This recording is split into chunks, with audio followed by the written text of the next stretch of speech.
welcome back, everyone, to another episode of Music with Map, the Map Podcast. My name is John.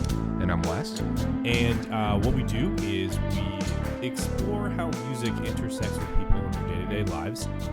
Although today, it's a little bit different. This is still about music and a way that music intersects with someone's life. However, this someone is just a general, we're speaking objectively because we're speaking about producers.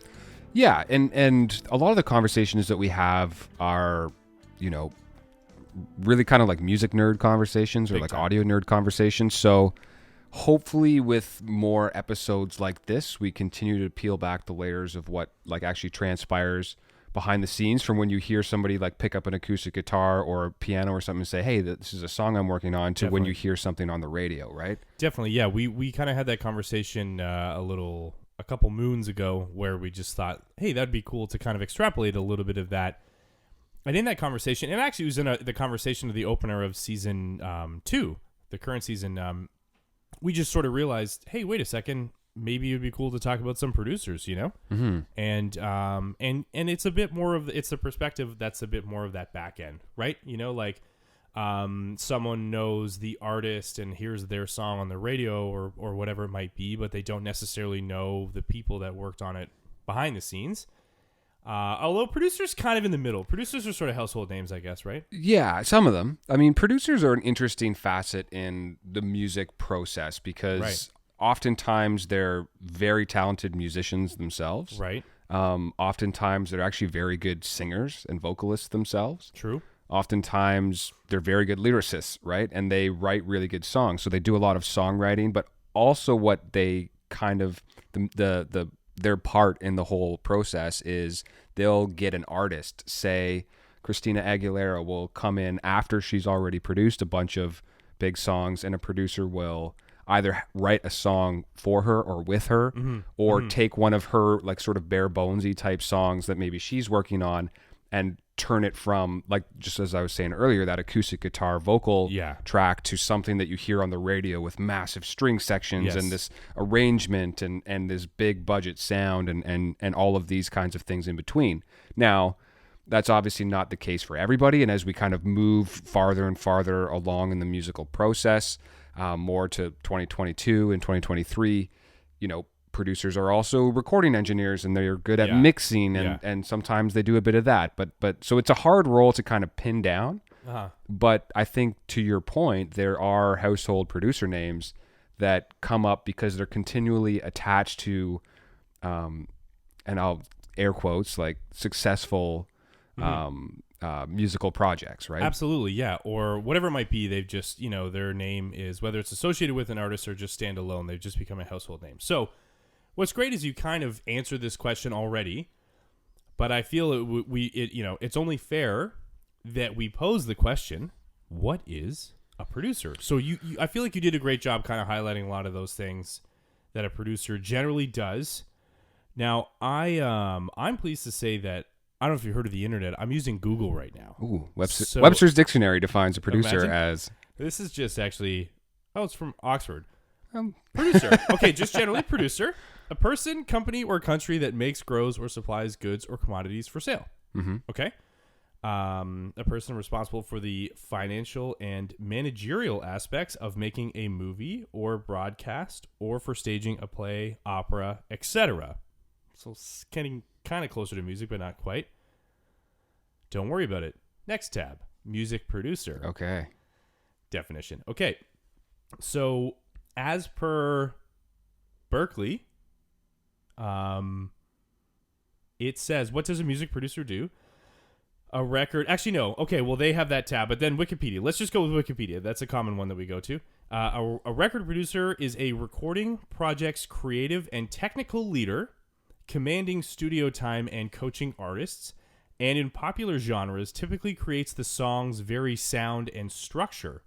The record producer, or simply the producer, is likened to film director and art director.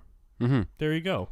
I can definitely see that tie. Like in my own experience in studios and just working on different projects, the producer's somebody who, again, as I was saying, is typically a very good musician in their own right. And when an artist comes into the studio, you have a limited time to like record your stuff and kind of get everything down. So especially when it's like more of a solo artist or a singer-songwriter, but also with bands too, a producer might say, hey, how about you try playing that part this way, right? Because maybe it's more musically appealing, or maybe it's more interesting to listen to, because the songwriter has, you know, a specific idea of what they're trying to express in their mind. Yeah. But sometimes maybe a few of the musical ideas or lyrical ideas or lack thereof when it comes to breaks and pauses and other cool things like that. Sometimes they kind of miss some of the appealing nature of what a song could potentially be. Right. In relation to, I think what you said, that like monetary, because the goal here is to make something that's accessible to the most amount of people. Yeah. Sometimes, most of the time.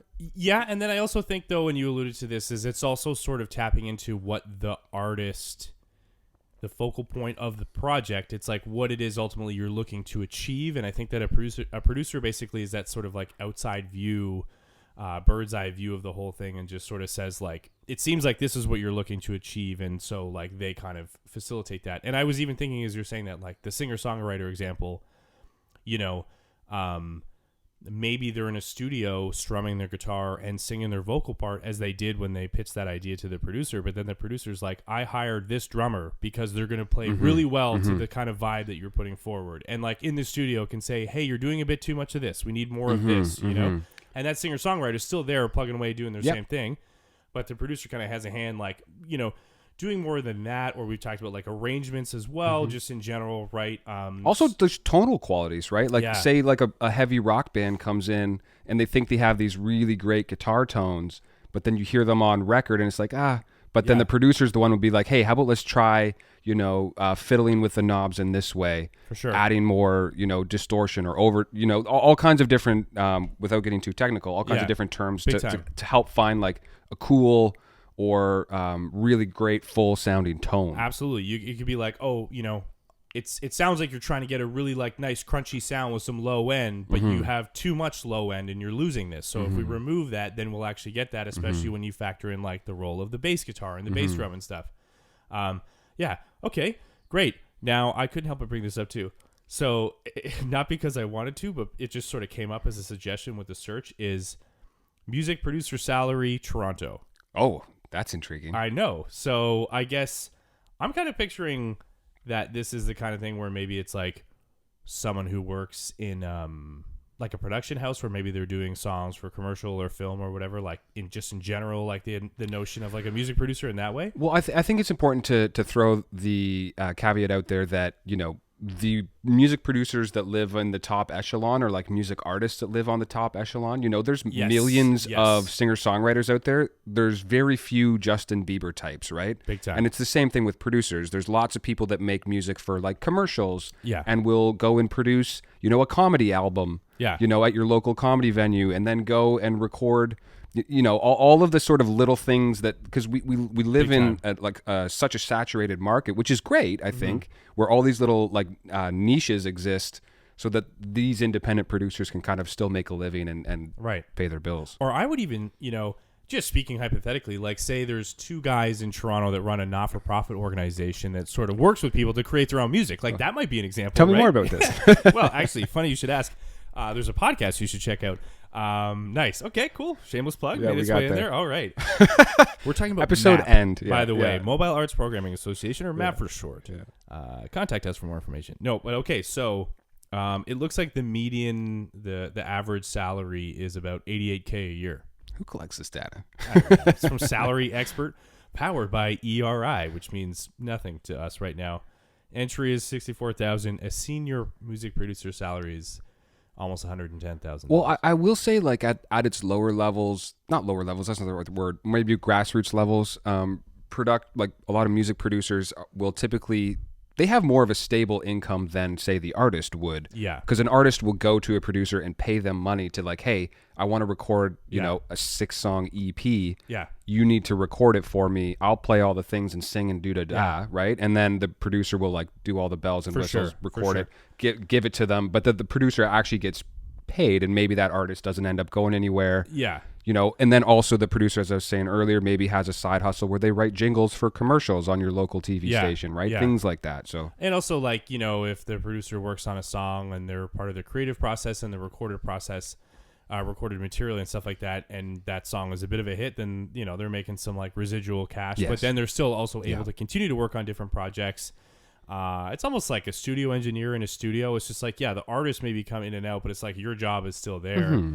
And especially if a producer has like connections with a few different labels, and so like those labels just like funnel artists to them at the same time, and then like you said, it's like that's one artist that comes in and out, but for that producer they see a lot of different faces. yeah, you know? and typically too, like, and maybe this is another episode when we get into like recording engineers. Talking more about Matt? No, I'm well, just kidding. yes, that's every episode. But like a recording engineer typically like works for a business, right? Like they work for a recording studio. studio, yeah. Where most of the time, a producer's freelance will like, hey, you know, today I'm working at Metalworks down in Mississauga. Tomorrow, you know, I'm up at a different studio up in Scarborough, right? Like, and so they kind of travel from space to space and are usually like independent contractors. Where a recording engineer typically is like, I work at Metalworks, right? That's my studio. And they're almost like in between that and then like a performing artist, where like the performing artist, like obviously then going on tour, they're even around even more and stuff like that. It's funny how they're kind of like right in between those two.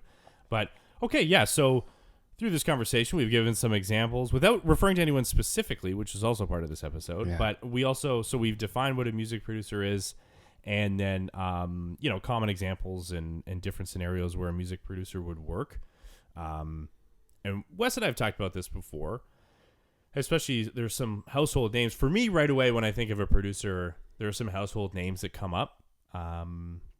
So today I tried to use something a little different. For example, and something that's topical, like the Super Bowl recently passed by the time we were recording this episode, and in the past, there was a massive Super Bowl show all around Dr. Dre, who is a famous producer, and not all of, but a lot of the artists that he's produced, like Snoop Dogg, Mary J. Blige, Eminem, Kendrick Lamar, they were all there performing, and so he's had a part in all of their musical projects, right? So Producers, yeah. And there you go. So you started off. So Dr. Dre, household name for a producer. Yeah. Absolutely. In addition to being an artist.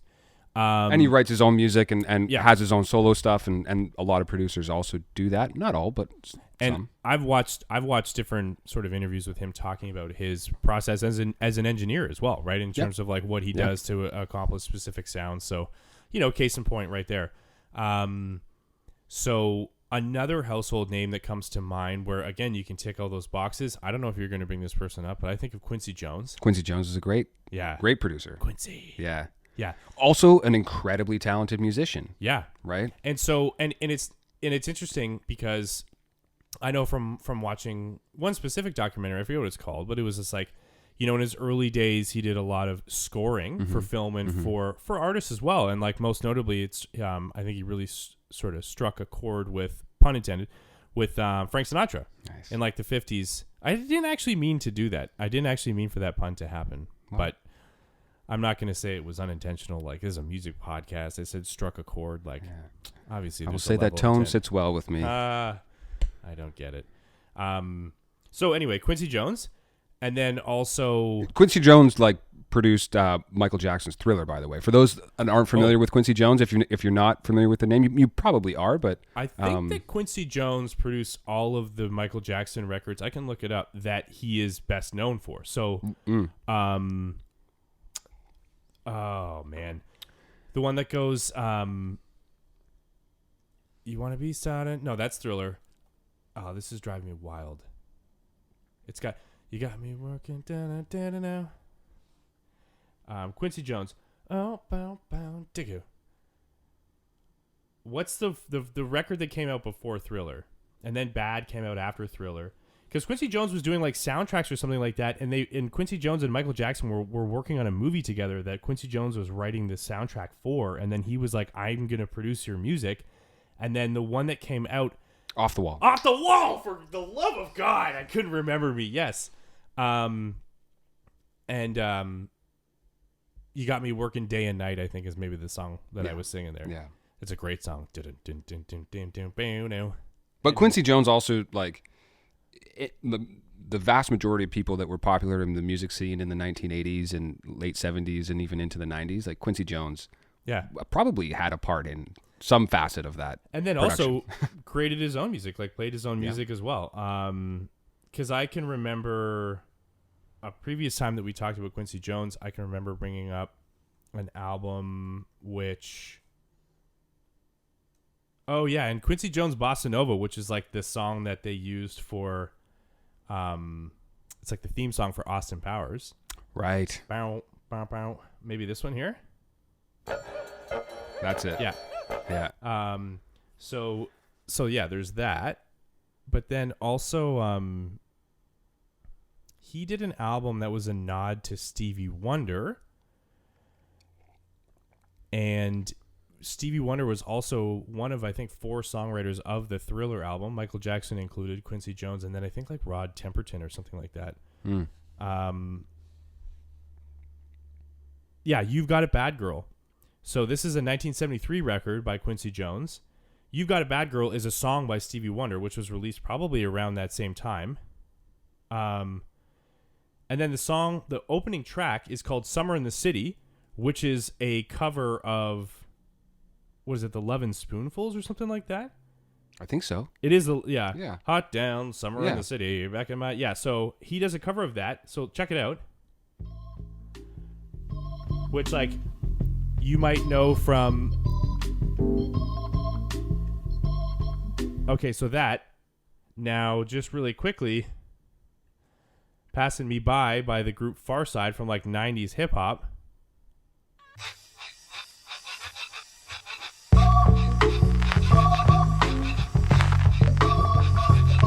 So they obviously, like, adjusted the tone of it there. But, yeah, anyway.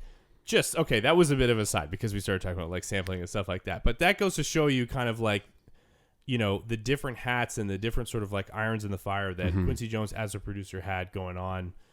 And that was, like, yeah, 1973, did I say? I think was that record. So, Well, our to give everybody context, our challenge for each other today was to bring a producer to talk about and maybe listen to some of their material. right. So Okay. it wasn't Dr. Dre or Quincy Jones. For me, no. Me neither. Yeah, so that's great though. Okay, we can tick the household producer name off the list then. Great. I'm very intrigued to see what you brought to the table. Okay. Well, I mean, when we did our a couple episodes ago, I mentioned John Mutt Lang, who has done like all kinds of different stuff. So to me, Shania Twain, like his work with the one record, I think it's from 1997. The Shania Twain. Yeah. record? Come On Over? Is that what it's called? Let me... I'm gonna Yeah, search Come it. On Yeah. Over, 1997, is like recognized by the Guinness World Records as the biggest selling studio album by a solo female artist and the best selling album in the USA by a solo female artist. Now, I don't know how accurate that is. This was is also also- Wikipedia. That's but 2021. I will say that was kind of like the late 90s were kind of the prime of record sales, right? Because Big time, yeah. early 2000s is when all of the sort of illegal downloading and streaming sites came out, and nowadays, like, people don't even rarely sell music. Yeah. You know, you make Yeah. music, and this is a whole nother conversation, but you don't make music off of album sales anymore. Yeah. It is another. I feel like season 2, all the episode categories or conversation talking points we've highlighted in this episode. Anyway, so Quincy Jones, John Mutt Lang, those are household names that came to mind. And then I have 2 others. Okay. One is also a pop genre person, Okay. and that's going to be a bit of a rabbit hole. So maybe I'll leave that one. I brought a big pop person. Okay, that makes sense. Yeah. I think they kind of typify the role of a producer. And then the other one was someone who I've brought to you up before, this guy Dave Otero, who's like a really big metal producer. And I feel like what's noteworthy to mention about anyone who records or produces metal is it's like metal music by definition is like everything is turned up to 11, and like the sound is just fully juiced, like high gain, like intense drums. But it's not like this is the beautiful part of production, like especially with metal music, It's because if everything was turned up to 11, all you would hear is crackly distortion all day long. Yeah, but like thinking about the producer and like the band in the studio, and they're like, I mean, everything's cranked. You know, it's like, yeah, the producer has to go, okay, let's pull it back a bit so that I have some control of the overall sound. You know what I mean?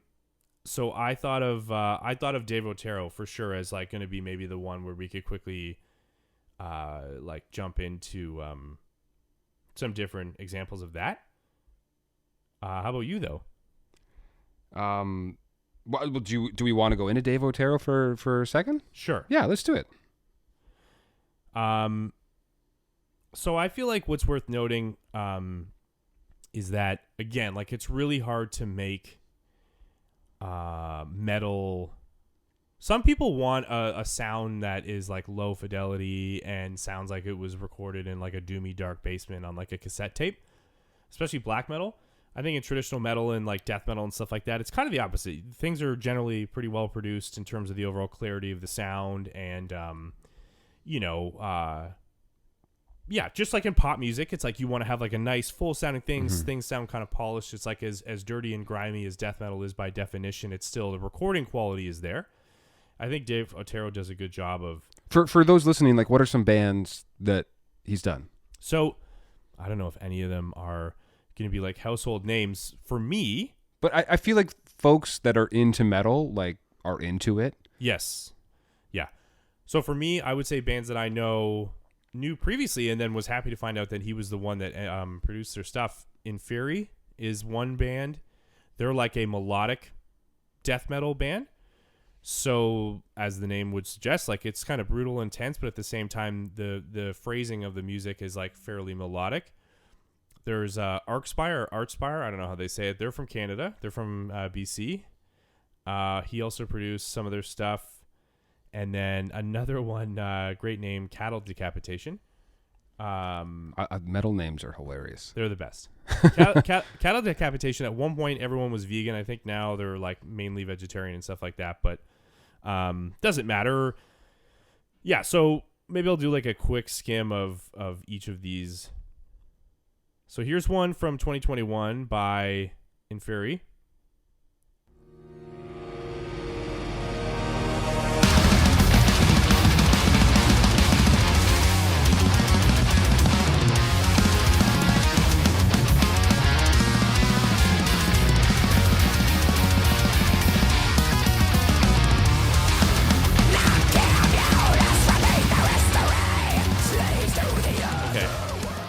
Tasteful fade out there, so you can hear the melodic aspect there.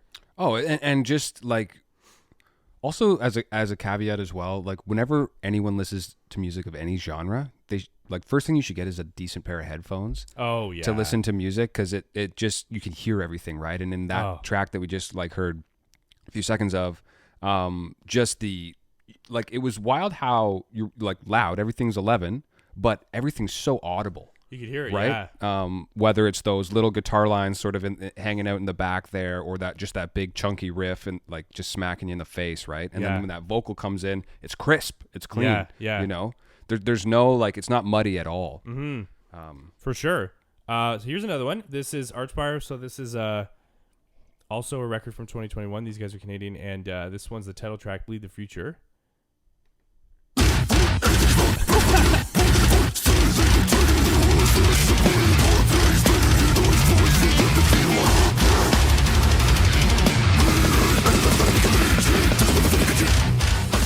So there you go. But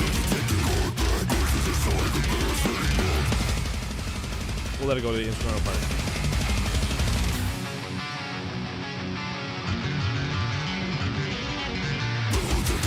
Anyway, so pretty cool. So the reason why I wanted to show that one too is you can hear, even speaking of vocals, and again with headphones on, you can really hear how like the layering of vocals and the panning of vocals. So like with some of the vocal parts there, like there's stuff left and right and center, and then like the main vocal line stays center. And the sound was like that much bigger too, you know? Yeah, especially for like a big sort of like low guttural vocal like that. You need that to just like be all over, you know, like that needs to be such a massive sound. Otherwise it just isn't impactful, right? Yeah, and like I can't stress enough how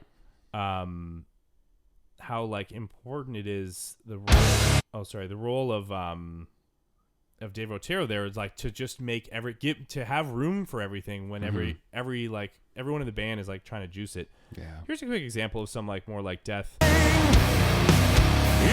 it always brings me down. Like 'Cause it's free and I see that it's me.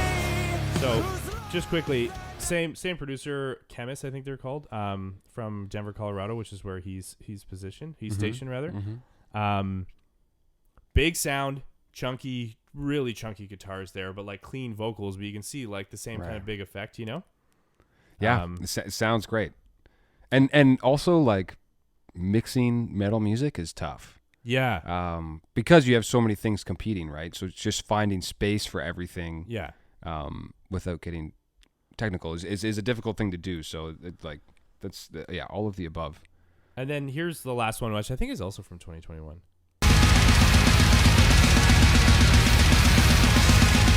So this is Cattle Decapitation.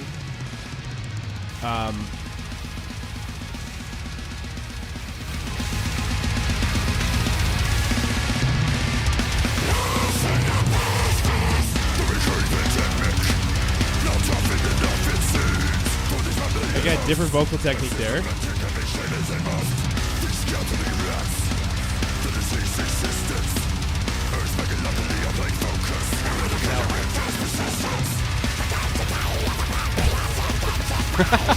So good. There's a I'm gonna fast forward a bit. Maybe it's right here. Yeah.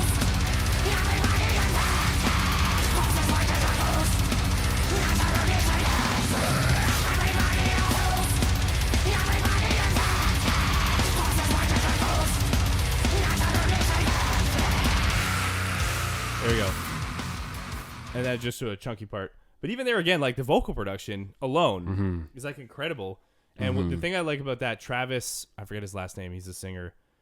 His vocal technique, I've heard him say, is like the snake, the lion, and the bear. So there's that kind of like almost snake sounding. Yeah. And then the lion is just like sort of the general roar. And then that like really low, like, It's the bear. it's the bear. That's my understanding of it anyway. That's perfect. So the same singer does all three. Yeah. Oh, wow. That's good for them. Yeah, which like again, in terms of the technique, but I just thought like those are cool. They're all for someone who doesn't listen to metal, it's like those probably all basically sounded the same, except for the third example because that was more like a classic rock, almost sort of metal. But the fact that you can hear all that stuff, and also the appreciation of like the layering of the vocals and stuff like that, that's why I really think that Dave Otero is like such a talent for a genre where it's like really hard to make things sound good. Yeah. Well, you know what? This has been great so far, and maybe we'll pick up this conversation in the next one. Yeah, I'm done. That's it for me. Yeah. No, this has been awesome. Thanks for listening. Thanks for checking out the episode, and stay tuned for part 2 of our conversation on producers. Yeah.